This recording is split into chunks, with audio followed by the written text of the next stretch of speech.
Bom dia, meus irmãos. Mais um domingo abençoado na presença de Deus e como escola bíblica dominical estamos nos reunindo, cada um das suas casas, para mais um estudo da Palavra de Deus, da lição da revista Compromisso. E nesse domingo nós vamos estudar a lição número 5, cujo tema é Uma Nova Chance. Nós temos estudado já alguns capítulos do livro de Gênesis e hoje nós vamos estudar mais uma porção desses capítulos, em que Deus vai dar oportunidade ao homem para se reconciliar com Ele, uma nova chance que Deus vai trazer para o homem depois da destruição da terra, daquelas gerações perversa, corrupta, violenta, que Ele mesmo teve que tomar a decisão de destruir. E nessa abertura, irmãos, nós vamos apresentar a nossa professora ministrante, que vai dar essa aula da lição 5, que é a nossa professora Michele Menegatti, nesse estudo que vamos ter hoje. E eu convido os irmãos para a leitura bíblica, que está no livro de Gênesis, capítulo 9, versos de 11 a 13, sendo que o verso 11 é o nosso texto-alvo, nesse contexto do tema da nossa lição, que é uma nova chance. Vamos ler esses versículos que vai corresponder exatamente aquilo que vamos estudar.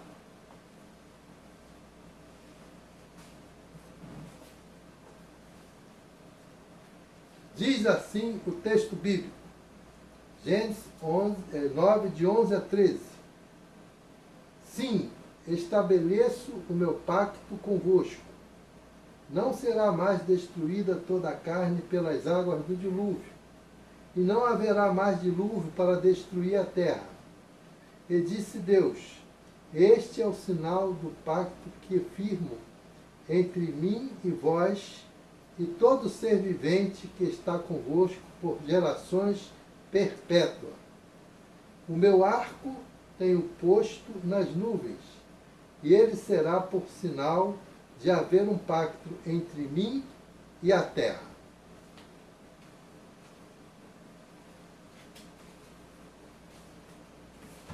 Depois dessa leitura bíblica, eu convido os irmãos aí das suas casas para abrirem seus cantores no hino 272 do Cantor Cristão, cujo título é Só um Passo.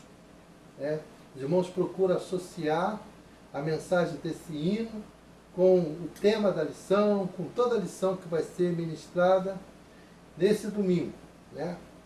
E ao cantarmos esse hino, teremos a participação e o acompanhamento da nossa irmã pianista Lúcia Maria, e os irmãos vão estar também sendo acompanhados pelo quarteto maravilhoso da família do pastor, que tem abrilhantado, que tem nos trazido as mensagens cantadas junto com os demais irmãos e alunos da EBD.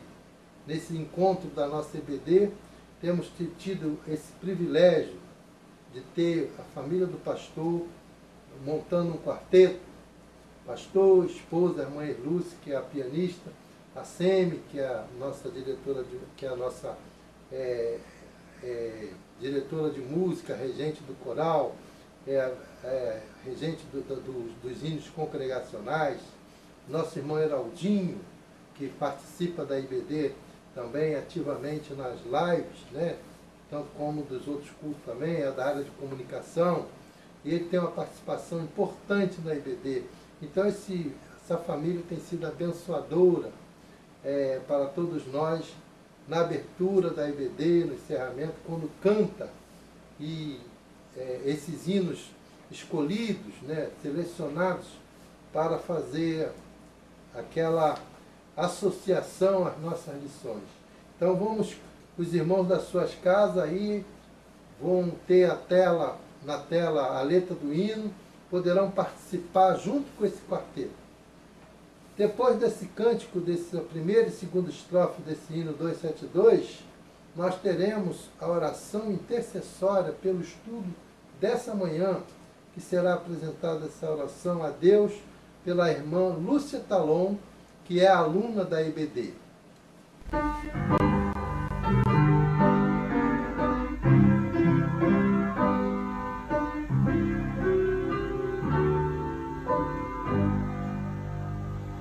Muito doce do mestre voz, chamando-me com amor. De braços abertos espero veja, oh venha meu Redentor. Cristo me chama, me quer salvar. És o passo que tenho de dar.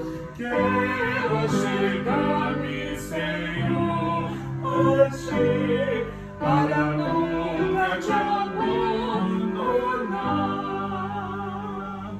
Tem muitos pecados e vive sem fé, sugere meu pecador.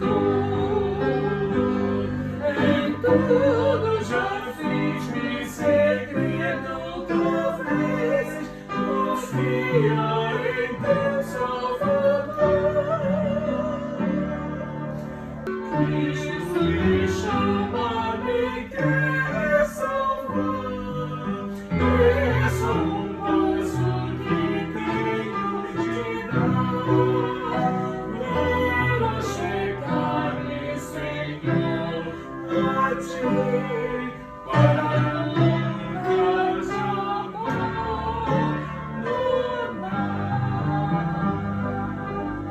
Senhor Deus, nosso Pai, estamos diante de Ti, Senhor, mais uma vez neste domingo, Senhor, para Te agradecer essa oportunidade que temos, ó Deus, de estar, Senhor, lendo a Tua palavra, Senhor, através da Escola Bíblica Dominical, Jesus. Senhor, abençoe os professores que tiveram esse chamado e obedeceram, Senhor, de nos estar trazendo a Tua palavra, Senhor, que possamos guardar em nossos corações, ó Deus, e praticar no dia a dia de nossas vidas, ó Deus. Senhor, abençoe também o culto que será proferido daqui a pouco, Senhor, que possamos guardar, Senhor, a mensagem em nossos corações no dia a dia, Senhor, enquanto aqui vivemos, ó Deus. Abençoe a membresia da Tua igreja, Senhor, nas suas necessidades diárias, Senhor. Fica conosco no restante desse dia, nos abençoe. Essa é a oração que eu te faço em nome de Jesus. Amém. Bom dia. Nesta manhã iremos estudar a lição 5, que tem o título Uma Nova Chance. A lição 5, ela tem como texto bíblico Gênesis de 7 a 11. Eu sou a professora da classe Dorcas, e a gente está estudando, né, uma aula da EBD, da Igreja Evangélica Batista em Catete. O texto áureo desta lição diz assim: sim, estabeleço meu pacto convosco. Não será mais destruída toda a carne pelas águas do dilúvio, e não haverá mais dilúvio para destruir a terra. Essa lição 5, ela tem como objetivos gerais compreender que a desobediência de Adão e Eva afetou a tendência ética religiosa de seu descendente, levando a maioria a distanciar-se do Criador. Segundo objetivo é compreender que Jesus tornou possível novamente a comunhão do homem com Deus. Também temos objetivos específicos, que são 2. O primeiro, manter uma vida justa diante de Deus. O segundo, escrever uma atitude que precisa ser mudada para que haja uma renovação da comunhão com Deus. Então, assim, iniciaremos a lição. A lição, ela é a partir do capítulo 7, mas é necessário a gente retornar alguns versículos do capítulo 6, por conta de que é no capítulo 6 que começa a falar sobre Noé. Então, vamos fazer um breve comentário desse capítulo 6. No capítulo 6 de Noé, a gente vê lá no versículo 8 que Noé achou graças aos olhos do Senhor. Noé era um homem justo e reto, conforme o versículo 9 do capítulo 6. E Noé gerou 3 filhos, Sem, Cã e Jafé. Vemos também no capítulo 6 que pela fé, Noé realizou um longo e trabalhoso projeto, a construção da arca. Enquanto Noé construía a arca, Noé pregava. Isso a gente pode constatar no versículo aí de 2 Pedro 2,5 que eu vou ler.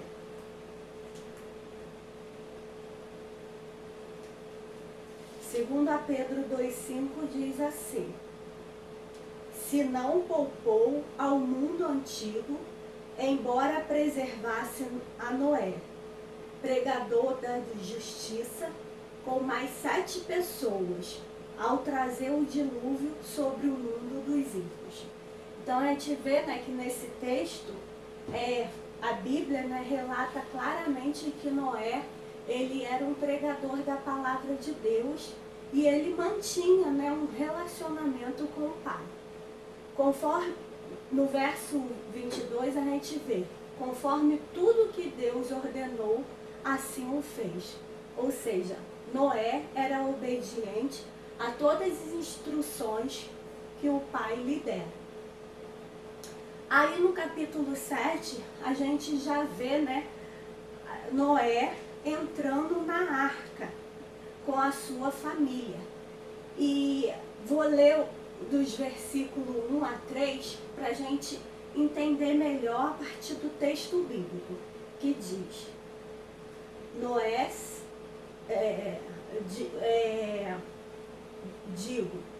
os versos de 1 a 3 do capítulo 7, que diz: depois disse Noé, o Senhor a Noé: entra na arca, tu e a tua casa, porque tenho visto que és justo diante de mim nesta geração. De todos os animais limpos, levarás contigo 7 e 7, o macho e sua fêmea, mas dos animais não limpos, 2 machos e 2 fêmeas. Podemos destacar aí no verso 1 que Deus, né, percebera que Noé era justo. E ser justo diante dos iguais é uma exigência da lei. Ou seja, a gente, quando é justo perante os nossos pares, a gente não está fazendo nada mais do que cumprir a lei. Mas ser justo diante de Deus, que é o diferencial. E Noé conseguiu, né, atingir esse diferencial. E por que é difícil ser justo diante de Deus? É porque Deus é onisciente, é onipresente e é onipotente. E nós, né, mesmo os cristãos, nós muitas vezes, né, nutrimos sentimentos e pensamentos que nos afasta do ideal da justiça de Deus. Então, por isso que é tão difícil, porque para os homens, você só descumpre a lei se você cometer um ato, né, lá, característico da lei. Mas para Deus, é muito além, né?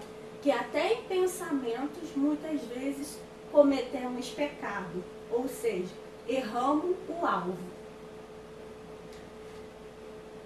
Aí, a partir dessa visão, né, da arca, a gente vai fazer um paralelo, né, de Noé versus Jesus.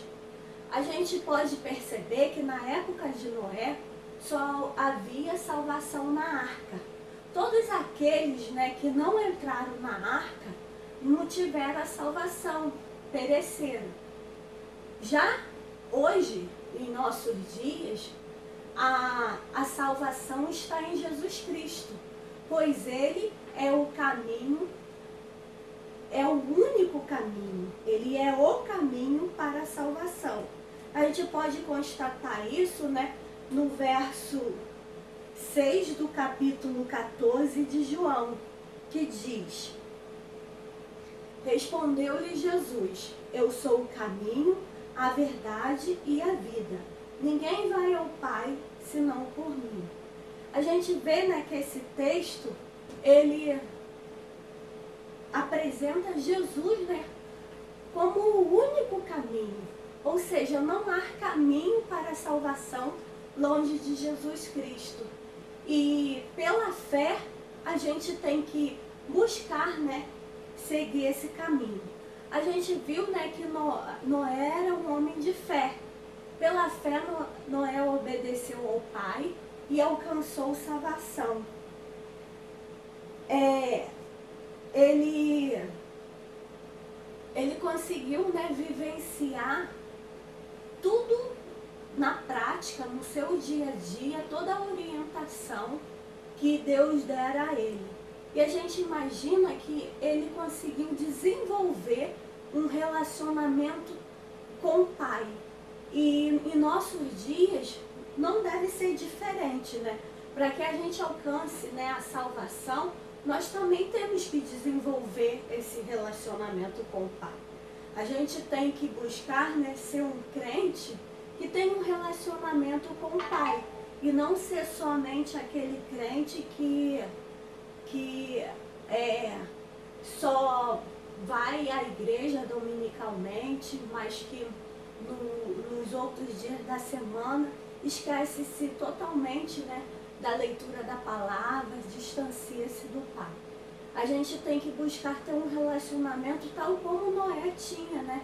A gente vê que o relacionamento de Noé era diário.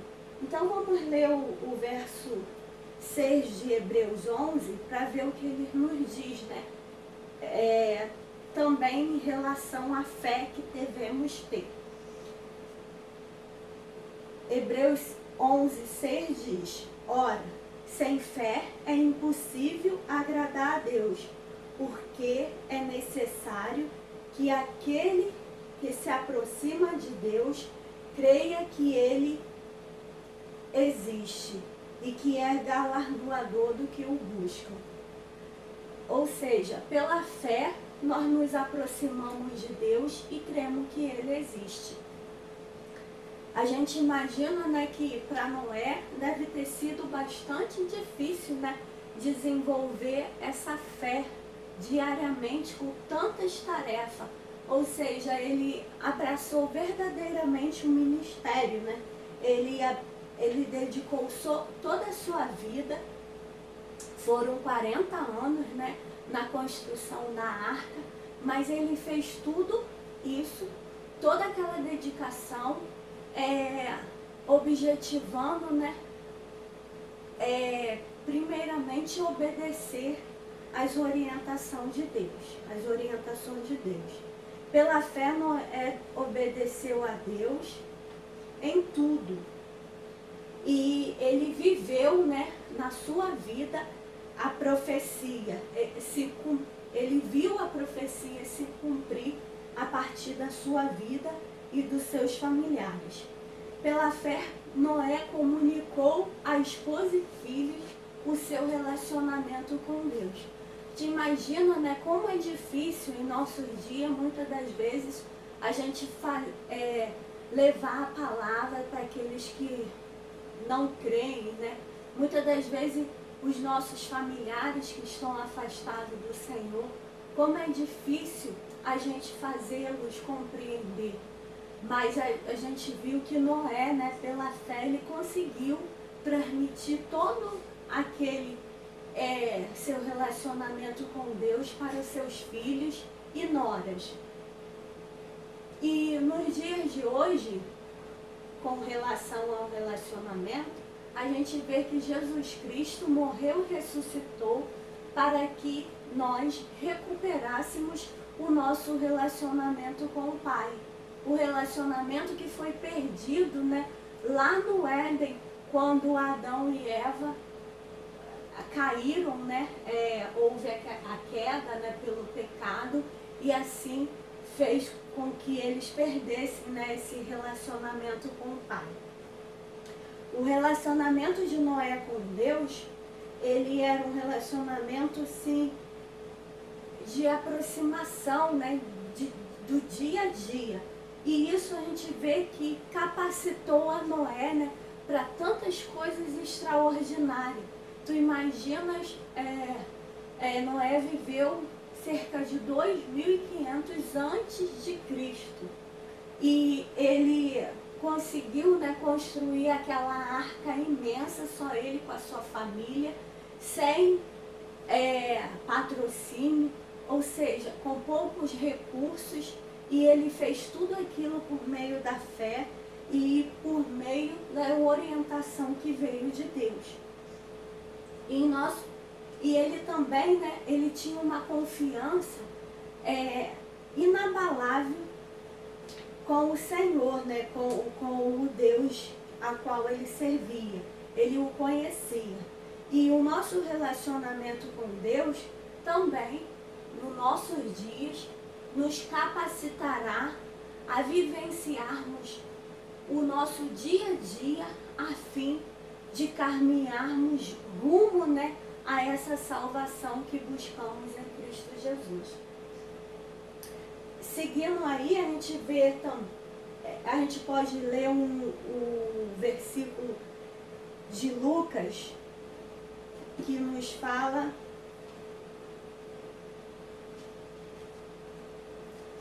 Lucas 12, 24, que nos fala: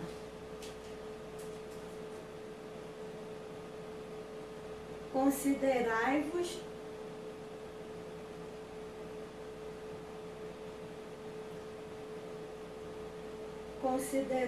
os corvos, que não semeiam e nem ceifam, não têm dispensam nem celeiro, contudo Deus os alimenta. Quanto mais vós valeis,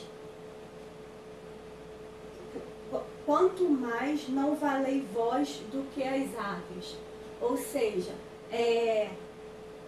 Noé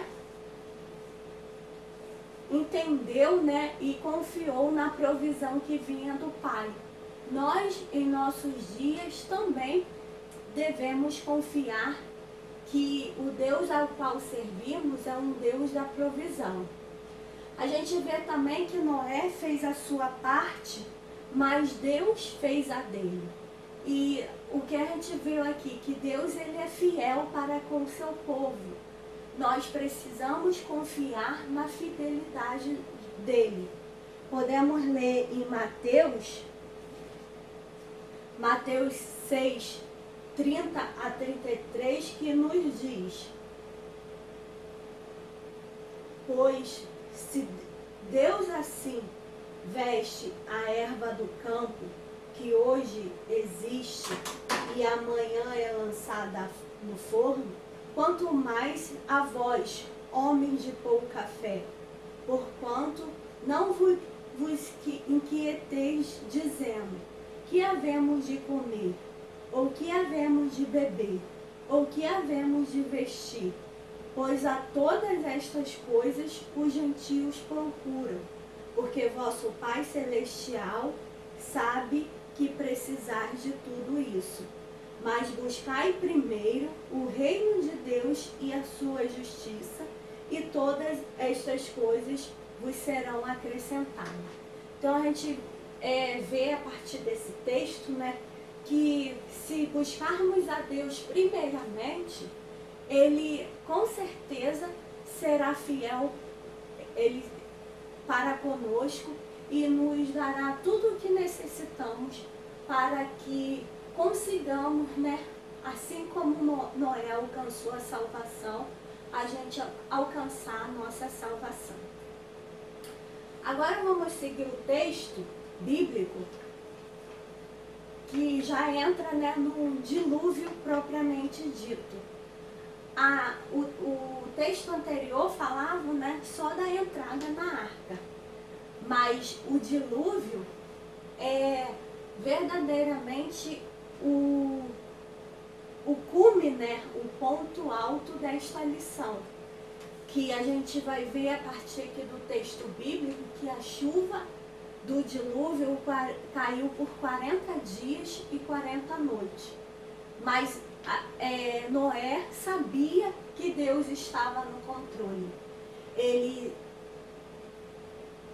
Eu acredito que ele não conseguia, né, imaginar o tamanho, né, do dilúvio. Ele, antes de entrar na arca, ele fizera tudo, né, porque ele confiava nas orientações de Deus, mas a gente deve imaginar quão difícil deve ter sido, né?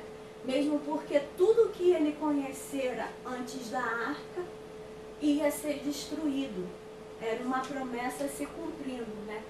E esses 150 dias que as águas predominaram sobre a terra, deve ter sido para Noé e sua família dias de grande luta, né?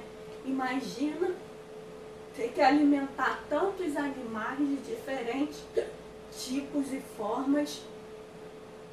Imagina como que eles fizeram, né, para juntar mantimento para tanto tempo.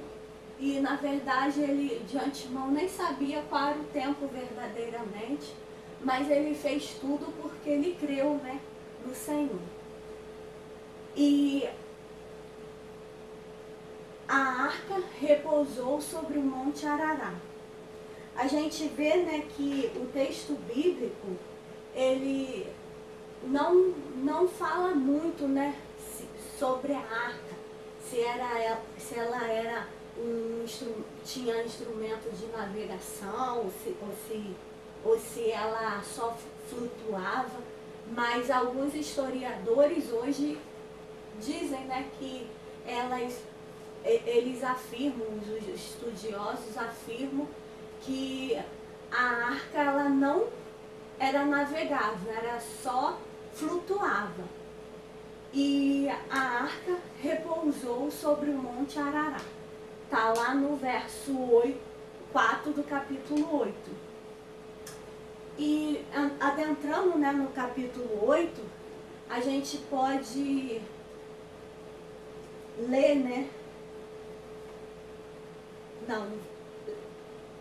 Vamos ler um pouquinho sobre esse período, né, no texto bíblico. A gente vai ler 8 do 7 ao 12, que diz: soltou o corvo que saindo ia e voltava. Aí depois a gente continuando lendo o texto, a gente vai ver que depois Noé soltou uma pomba. E essa pomba também voltava.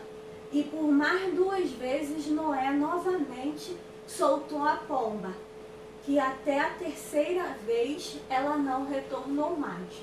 Então Noé entendeu que a água havia abaixado de forma suficiente para que ele e seus filhos e os animais saíssem da arca. Ao sair da arca, a primeira atitude de Noé foi levantar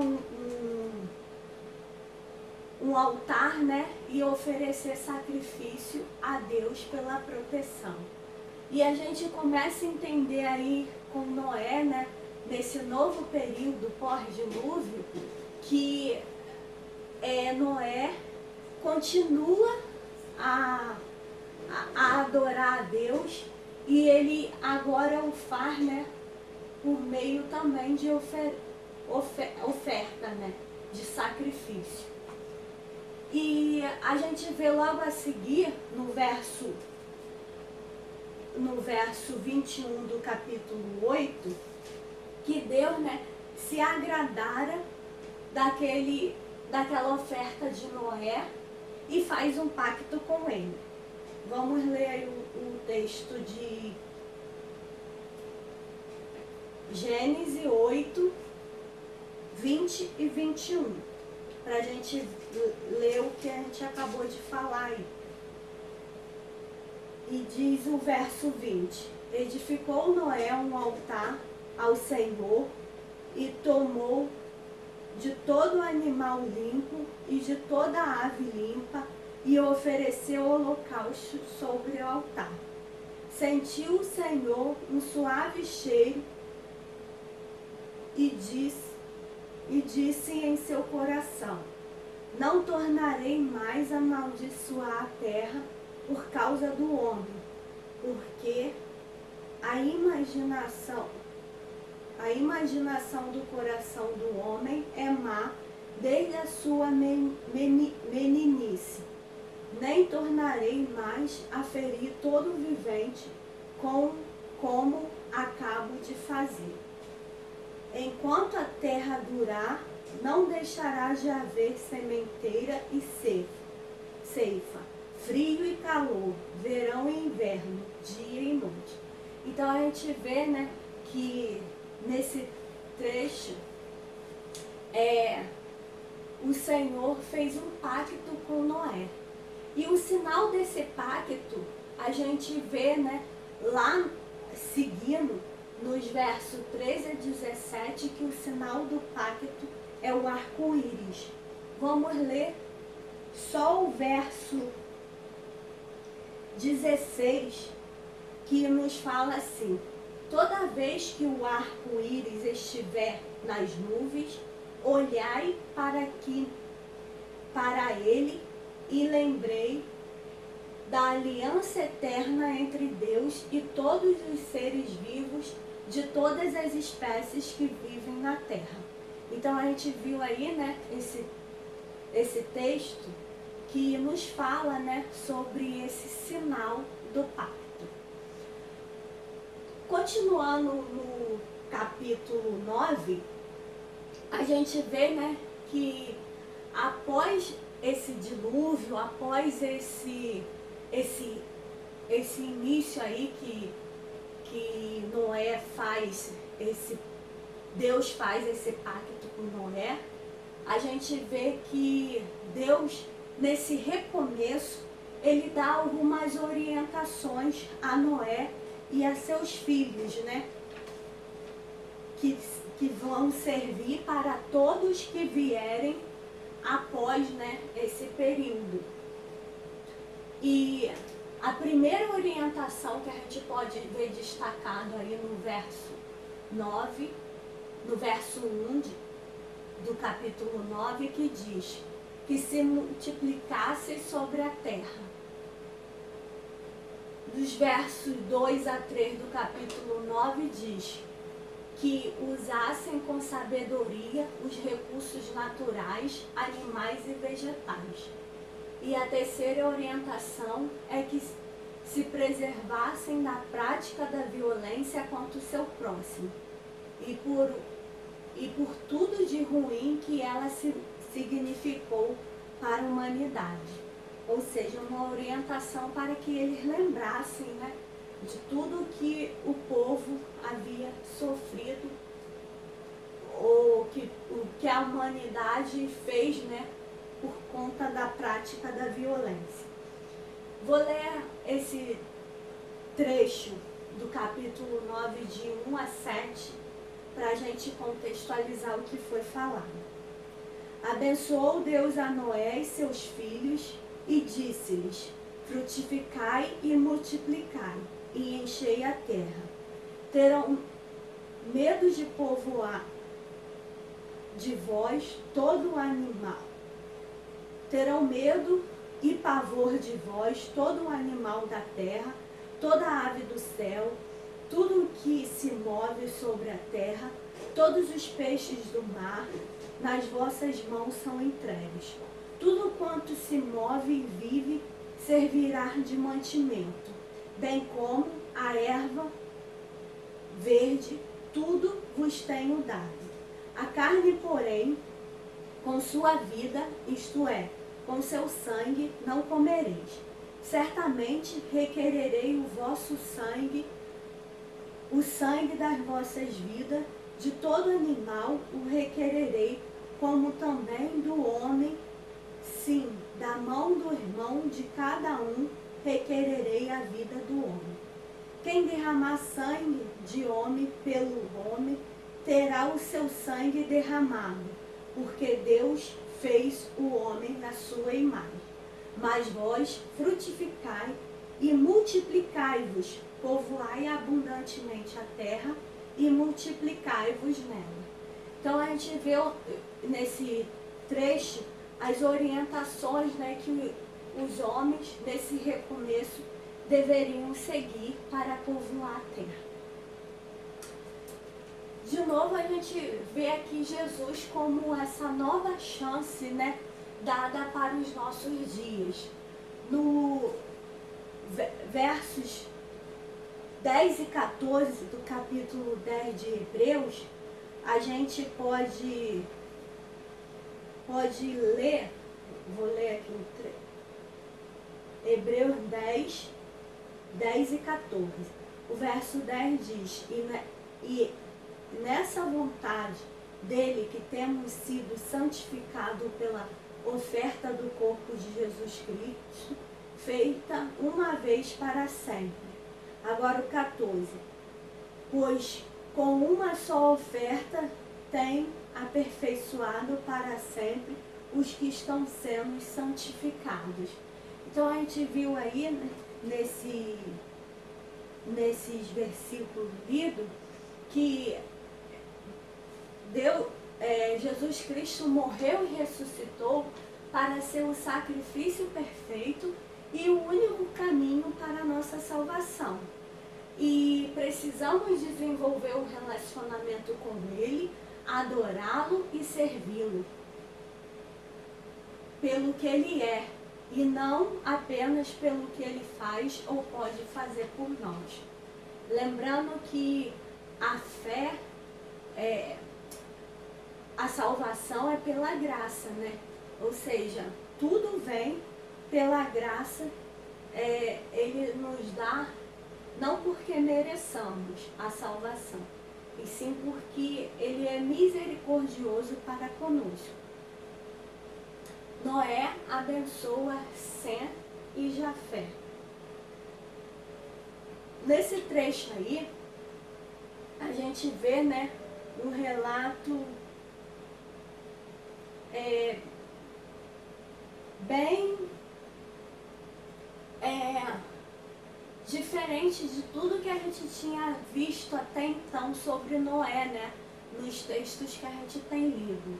A gente viu lá que Noé era um homem justo diante de Deus, né? Mas mesmo assim, isso, né, não o livrou, né, de também cair em pecado. A gente vê, então, nesses versículos aí do capítulo 9 de 18 a 29, que Noé, mesmo sendo um homem justo perante a Deus, né, caiu em pecado da embriaguez em seu próprio lar. Ele plantou, né, uma vinha e bebeu muito, e por conta dessa bebida, ele, de alguma forma, ele tirou a roupa lá, eu acho que para festejar, de alegria, alguma coisa assim. E o pai ficar despido diante dos filhos era um pecado moral daquela época. E a gente vê que Sem e Jafé, encobriram os seus rostos para pegar uma capa para não ver a nudez de seu pai. E Cã, ele não se preocupou muito com isso, né? E a partir desse texto bíblico a gente viu que Sem e Jafé foram abençoados pelo seu pai e Cão foi amaldiçoado. Mas a gente pode destacar também, e que os comentaristas nos falam também, que não fica muito claro, né, porque Cão foi amaldiçoado. Mas não se sabe que se foi só por conta desse fato de ele não observar aquela lei moral da época. Mas o fato que a gente sabe que Cão foi amaldiçoado e Sem e Jafé foram abençoados. Aí a gente vê no capítulo 10 a ocupação da terra. A ocupação da terra, a gente vai, aqui está nos falando, né, mas o próprio slide vai nos mostrar melhor por conta do mapa.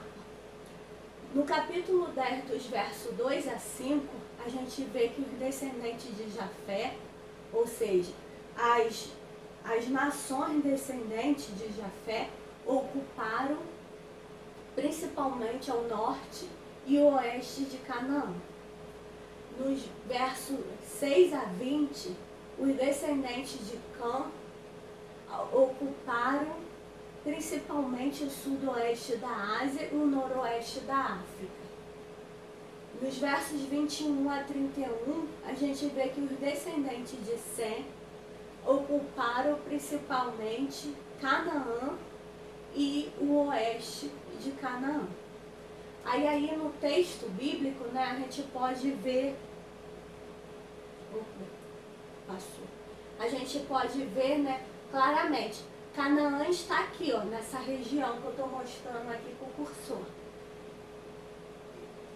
Jafé, que é o primeiro, né, que a gente falou, os seus descendentes ocuparam essa região aqui, ó, que é o norte e o oeste de Canaã. A gente tinha uma região mais ou menos por aqui. Já a gente vê Cã aqui embaixo, ocupou o sudoeste da Ásia. A gente vê aqui o Egito, né, e África. O Egito, ele está nesses dois continentes, né, África e Ásia, ele aqui. Foi essa região que Cã ocupou. Sem ocupou, os seus descendentes ocupou essa região aqui, ó. Canaã, essa região aqui, Canaã, e sudoeste, não, Canaã e oeste de Canaã, mas para essa região aqui.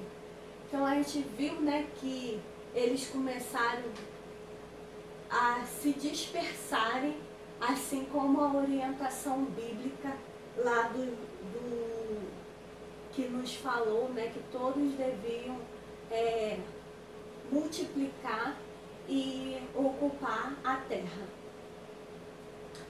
Seguindo o texto bíblico, no capítulo 11, a gente vai ver a Torre de Babel. A Torre de Babel, ela nos traz, né,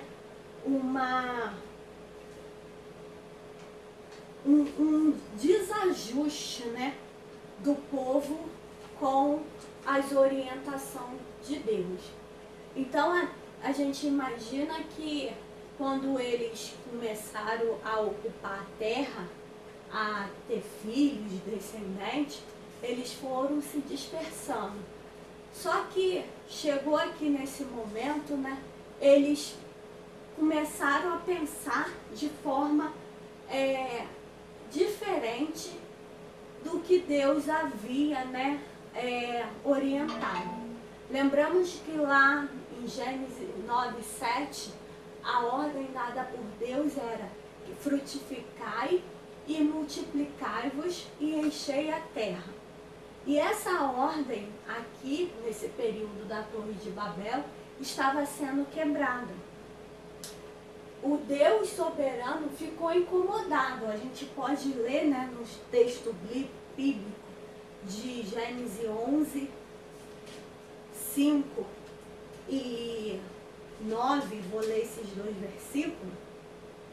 11:5 diz: Então desceu o Senhor para ver a cidade e a torre que os filhos dos homens edificaram.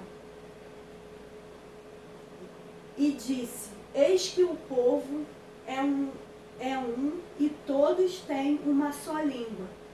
Isto é, que começam a fazer agora. Começa a fazer. Agora não haverá restrição para tudo que eles intentaram fazer. Eia, desçamos e confundamos ali a sua linguagem, para que não entenda a língua do outro. Assim o Senhor os espalhou dali sobre a face de toda a terra e cessaram de edificar a cidade. Por isso chamou o seu nome Babel, porquanto ali confundiu o Senhor a linguagem sobre a terra, e dali o Senhor os espalhou sobre a face da terra. Então a gente leu os versos de 5 a 9 do capítulo 11, para a gente entender um pouquinho, né, do contexto da Torre de Babel. Tudo começou porque a ordem de Deus, do verso 9, o verso 7 do capítulo 9, que era povoar a terra, tinha sido quebrada. E eles fizeram isso, né, objetivando, né, manter-se unido e assim contrariar a ordem de Deus, que era povoar a terra e se espalhar, né, diante da terra. Eles pensaram diferente, que se eles estivessem junto, unido, numa grande construção, eles dominariam, né? Então estava aí entrando no íntimo deles o orgulho, o poder, a ganância, né, pelo poder e a exaltação pessoal. E a gente vê, né, que no verso 5, Deus, ao observar, ficou incomodado, não com a construção dessa grande torre, mas pelo que ela representava. Ela representava a desobediência do povo e a intenção dos seus corações era poder. E tudo isso, né, entristeceu o Senhor, porque eles excluíram Deus de seus planos. Eles começaram a se acharem autossuficientes. E o Deus soberano, que tem o controle da história em suas mãos, ele começou, né, a ficar incomodado e se sentiu obrigado a desbaratar esses planos. E ele o fez de forma a confundir a linguagem, e essa confusão se chama Babel. Como a gente viu no verso 9, Deus confundiu a linguagem e espalhou-os sobre a face da terra. Ou seja, fez com que eles cumprissem aquela orientação dada lá no verso 7 do capítulo 9. Eles não os fizeram por vontade, mas acabaram fazendo porque Deus, ele mudou os planos desses homens. A Torre de Babel era assim representada, né, por uma figura retirada lá da internet, que é até uma pintura de um pintor, né, que tá até no museu ali, e a gente tirou essa figura para mostrar aqui a representação.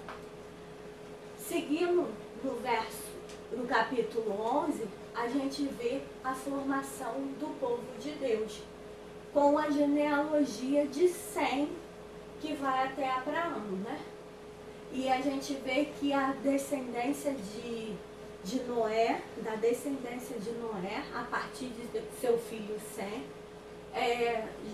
chegou-se, né, a Abraão. Sem deu início à família de Deus, melhor dizendo, o povo de Deus, para quem Deus iria sinalizar algo diferente e especial a partir de Abraão. Então a gente vê que a partir de Abraão, né, começa a história dos patriarcas do povo de Deus. Eu coloquei aí a genealogia, né, de Adão e de Sem. A gente vê que desde Adão, né, Deus já tinha o plano, né, de salvação que veio a partir da descendência de Abraão, né? Então a gente vê que de Adão até Noé foram 10 gerações e de Sem até Abraão também foram 10 gerações. Eu coloquei isso aqui para ilustrar, né, o que a gente já leu, né, no texto bíblico, que faz parte do texto bíblico e que está aqui em Gênesis 10 a 32, essa genealogia. E acaba assim esta aula, que eu quero agradecer, né, e agradecer pela oportunidade dada mais uma vez. Amém. Nesse encerramento, convido os irmãos para a comunicação, para ouvir a comunicação que temos desse domingo, que é uma comunicação sempre repetidora, né? Por causa do encontro que nós temos interativo da IBD às 18 horas, no Zoom, né? Então os irmãos ficam atentos, logo mais, para estar junto desse encontro interativo às 18 horas no Zoom, onde vamos debater a lição que foi estudada agora na parte da manhã, vamos tirar dúvidas, vamos acrescentar lições maravilhosas que Deus vai colocar no coração de cada um que vai participar, dos professores, dos alunos. Isso é uma oportunidade de acrescentar algo à lição, que pelo tempo que é dado para a ministração da lição de manhã, não tenho o tempo devido para isso por causa das circunstâncias. Mas os irmãos estão convidados, todos estão convidados. E agora eu convido os irmãos aí dos seus lares para abrir os seus cantores, no hino 272 do cantor cristão, cujo título é Só um Passo. Vamos agora completar esse hino, cantamos as 2 primeiras estrofes na abertura, vamos cantar agora a 3ª e 4ª estrofes desse hino agora nesse fechamento. Depois do cântico desse hino, que vai ser acompanhado pela nossa irmã pianista Lúcia Maria, na tela vai estar a letra, nós teremos uma oração final de encerramento da nossa IBD pela nossa irmã Edivane Rocha, que também é aluna da IBD.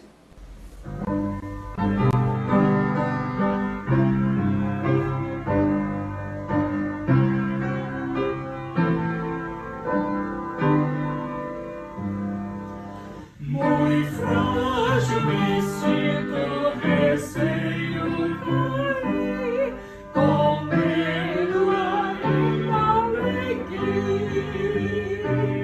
Oh, alma, não temas, pois Cristo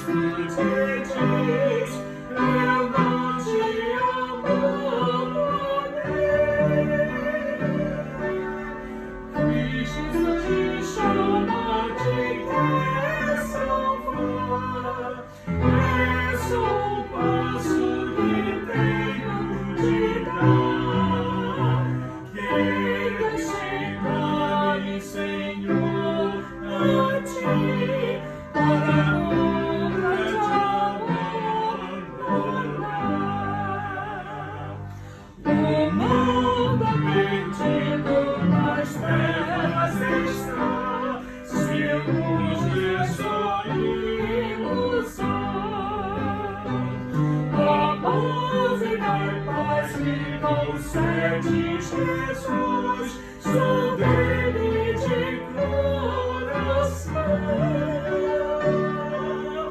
Cristo se chama, me quer salvar. É só um passo que tenho de dar para chegar-lhe, Senhor, a ti, para nunca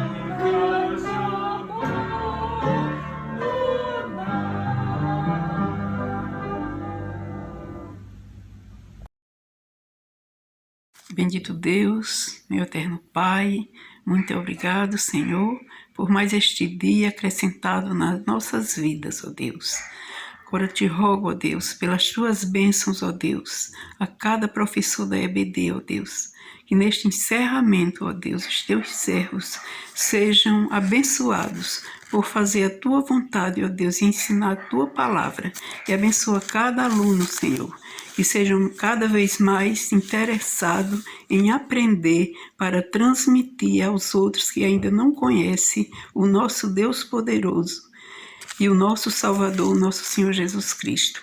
Muito obrigado, Senhor, por tudo que o Senhor tem feito e por tudo que ainda vais fazer nos missionários, nos pastores que estão nos campos de missões, ensinando também a tua palavra. E que sejamos sempre os pequenos missionários que ouvimos e ensinamos também aos outros. Em nome de Jesus te agradecemos. Amém.